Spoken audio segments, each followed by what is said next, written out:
এসএসসির খাতা দেখা শেষ পর্যায়ে রেজাল্ট তোমাদের প্রস্তুত হচ্ছে। আজকে আমরা কথা বলবো তোমাদের রেজাল্টের আপডেটগুলো নিয়ে, তোমাদের পাশের হার নিয়ে এবং যাবতীয় কয়েকটা বিষয় নিয়ে। দেখো, পরীক্ষার খাতা দেখা শেষ পর্যায়ে এই কারণেই বলছি, কারণ ইতিমধ্যে লাস্টের দিকে তোমরা যে গ্রুপ সাবজেক্টের পরীক্ষাগুলো দিয়েছিলে সেই খাতাগুলো টিচাররা অলরেডি পাঠিয়ে দিচ্ছে। কোনো খাতা শিক্ষকদের কাছে কিছুটা আছে, প্রধান পরীক্ষকদের কাছে আছে, এবং কিছু খাতা ম্যাক্সিমাম খাতা বোর্ড চলে এসেছে। তো এখন মোটামুটি কথা তোমরা রেজাল্টের জন্য একটু রেডি হইতে পারো আস্তে আস্তে, কারণ এখন সফটওয়্যারে যতটুকু কাজ আছে করে ফেলবে তারা, এবং রেজাল্ট তোমাদের ইনশাল্লাহ আগামী 20 জুলাই প্রকাশ করবে। এখন 20 জুলাই কখন কি প্রকাশ করবে এটা ওয়েবসাইটে প্রকাশ করা হবে, জানাবে তারা। আমি ক্লিয়ার করি, আগের শিক্ষা মন্ত্রণালয় নাই, শিক্ষামন্ত্রী নাই, শিক্ষা উপদেষ্টা নাই, এখন বর্তমান শিক্ষামন্ত্রী তার নীতিতে চলে। সে ওই সিসি ক্যামেরা লাগাইছে, ঢাকা শিক্ষা মন্ত্রণালয় পুরো দেশ কন্ট্রোল করতেছে সিসি ক্যামেরা দিয়ে। তিনি কোথাও আর যায় না হেলিকপ্টারে, ঠিক আছে? এখন সিসি ক্যামেরা মিলনসার হয়ে গেছে। তো এখন যেটা মূল কথা হচ্ছে যে তোমাদের রেজাল্ট নিয়েও তারা কি করবে দেখা যাক। তবে পাস ফেল নিয়ে অনেক কথা হচ্ছে। আমাকে অনেক শিক্ষার্থী বলছে, ভাইয়া আমাদের নাকি 2-3 বছরের থেকেও এবছর রেজাল্ট অনেক ভালো হবে, ফেসবুকে শুনছি এটা ওটা হ্যান ত্যান। আমি একটু ক্লিয়ার করি, এখন পর্যন্ত রেজাল্ট আসে নাই, রেজাল্ট এখন পর্যন্ত রেডি হয় না। কীভাবে পাস ফেল নিয়ে কথা হয়, কিভাবে কথা হয়? এসএসসি 26-এর রেজাল্ট দেখতে তোমরা তোমাদের গুগল প্লে স্টোরে গিয়ে এই এসএসসি রেজাল্ট 2026 লিখে সার্চ করে কমলা লোগোযুক্ত অ্যাপসটা আসবে, এটা ইনস্টল করে নিবা। আমি অ্যাপসের লিংক কমেন্ট এবং ডিসক্রিপশনে দিয়ে রাখবো। অ্যাপসে প্রবেশ করার পর তোমরা চলে যাবা এসএসসি রেজাল্ট দেখুন অপশনে। রেজাল্ট দেখুন বাটনে তোমরা ক্লিক করার পরে তোমাদের সবগুলো অপশন আসবে। এখানে ই-বোর্ড রেজাল্ট অপশনে ক্লিক করে তুমি তোমার রেজাল্টটা দেখতে পারবা।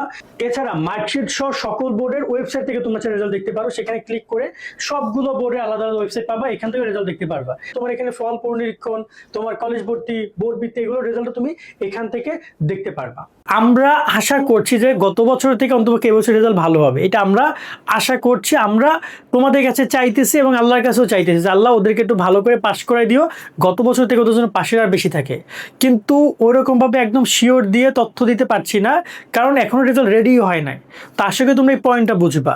সেকেন্ড পয়েন্ট হচ্ছে, এবছর টেলিটক সার্ভারের মাধ্যমে রেজাল্ট দেখা মেবি যাবে না, রেজাল্ট দেখা যাবে শুধুমাত্র একটা ওয়েবসাইটের মাধ্যমে, এবং প্রত্যেকটা বোর্ডের আলাদা আলাদা ওয়েবসাইট দিচ্ছে যেখানে রেজাল্ট দেখা যাবে। আগে বোর্ডের ওয়েবসাইটগুলো অতটা সচল ছিল না, তারা ওই মেইন ওয়েবসাইটকেই টার্গেট করে দিয়ে দিত লিঙ্ক করে। বাট এখন প্রত্যেকটা বোর্ড আপলোড করছে তাদের রেজাল্ট শিট, সেখানে রেজাল্টগুলো আপলোড হবে, বোর্ডের ওয়েবসাইটে রেজাল্ট দেখতে পারবা, আর একটা মেইন ওয়েবসাইট দিবে যেখান থেকে রেজাল্ট দেখতে পারবা। তো এটা মূলত ওই যে অ্যাপস আছে যেটাখানে আছে, ওখানেই তোমরা গেলে ওইগুলো রেজাল্টগুলোর সব অপশনগুলো পেয়ে যাবা, ঠিক আছে?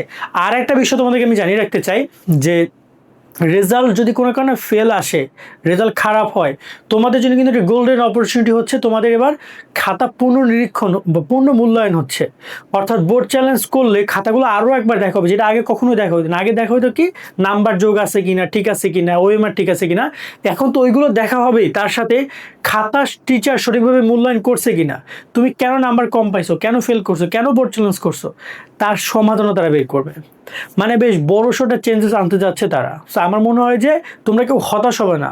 ফেল করলে আমরা শুনি এ অমুক এ করছে ও করছে, এটা কখনো যেন শুনি না। দেখো, রেজাল্ট খারাপ হইতেই পারে, পরীক্ষাটা 3 ঘন্টা, কোনো কারণে সেই জায়গায় তুমি হয়তো বা বিফল। লাইফে আরও অনেকগুলো পার্ট আছে। আমার লাইফে আমি এসএসসিতে কত রেজাল্ট করছি তোমরা শুনলে অবাক হবা। কিন্তু দেখো, আজকে আমাদের স্টুডেন্ট, আমাদের কত প্রায় 20 লাখ শিক্ষার্থী আমাদের সাথে কানেক্টেড।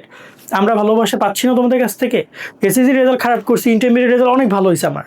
আবার ইউনিভার্সিটিতে আমার প্রত্যেকটা, আমি ডিপার্টমেন্ট ফার্স্ট সেকেন্ড ছিলাম প্রত্যেকটা এক্সামে, first year, second year, third year, final year, MBA তো আমি সেকেন্ড হয়েছি প্রত্যেকটা। কারণ এখানে জীবন থেমে থাকে না, রেজাল্ট একটু খারাপ হইতে পারে কোনো কারণে, বাট ওইখান থেকে তোমাকে শুরুটা করতে হবে। আশা করি তোমরা বুঝবা, এই বয়সটা অনেক আবেগের বয়স, অনেক সিদ্ধান্ত নেওয়া। বাট পরীক্ষার রেজাল্ট খারাপ হলে আমি শুনি না কেউ কোনো এদিক ওদিক হয়েছ। ইনশাল্লাহ ভালো কিছু হবে, সকলের জন্য দোয়া রইলো। আর এই আপডেটগুলো দিয়ে শেষ করছি, সামনে অনেক আপডেট পাবা। সকলে ভালো থাকবে, আল্লাহ হাফেজ।